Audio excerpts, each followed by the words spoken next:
What I remember of you, because I worked with coaches after you and I just never could click with people, and I think that's what I admire most about your coaching style, is that you know how to talk to kids. You know how to point the good stuff that shifts their focus from the stuff that happened. Of course, you have to address the things that you have to work on. You have to be honest sometimes as well, but you have to have that motivation first before you can then say, okay, now I have to go work on those kind of things that might have put you down at first. Yeah, we have 5 kids and three boys and 2 girls, and they all have different personalities. So I believe that as a tennis coach, if you have your own kids, that also helps a lot, because then you understand human beings better. You understand that 2 kids can be different. Yeah. And I've always made it my first focus point is to get to know the person better.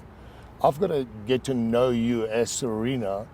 How can I get the best out of you? I can't have the same approach of someone else.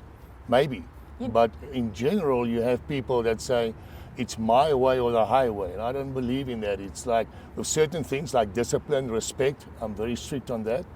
But to get to know the person, to bring out the best in that person, that is the tricky part. And that's why there's a lot of work that the coach has to put in, the coach. You can't just work with the kid on court. The time that you spend with them off court is just as important, because that's where they're more relaxed. And then I believe that kids pick up more off the court when you discuss tennis with them and their game with them than when they're on the court. Because on the court they might be frustrated, might be some anxiety, there might be some kind of negativity, and then they block out. Whereas when you're off the court there, and I remember once the one guy that I coached, he won Junior Wimbledon, two weeks before Junior Wimbledon. Wesley Whitehouse. Yeah, me and Wesley had a lunch, and I had a concern, just to give you an idea. And I said to him, Wes, I've got a massive concern, something in your game. And he was like, gee, why, coach? Because he was number 5 in the world at the time. And I said to him, your forehand, you're going to put someone in hospital with.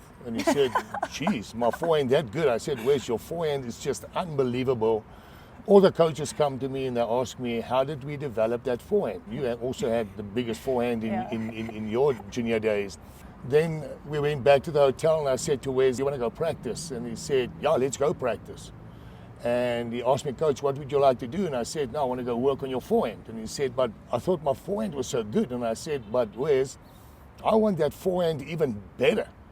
So we worked for about 30 odd minutes, and then we took a water break, and I said to him, so Wes, imagine your backhand was half as good as your forehand.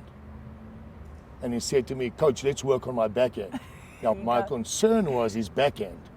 But I couldn't say that to him that morning, that Wes, you're this phenomenal player, but your backhand is not good, because immediately he would have been in a negative state of mind, or frame of mind. And then if I said to him at the hotel, let's go practice, and I say, let's go work on your backhand, he might have said to me, I don't feel like practicing. Or let's say the first backhand that he missed, he would have said to me, yeah, I don't have a backhand.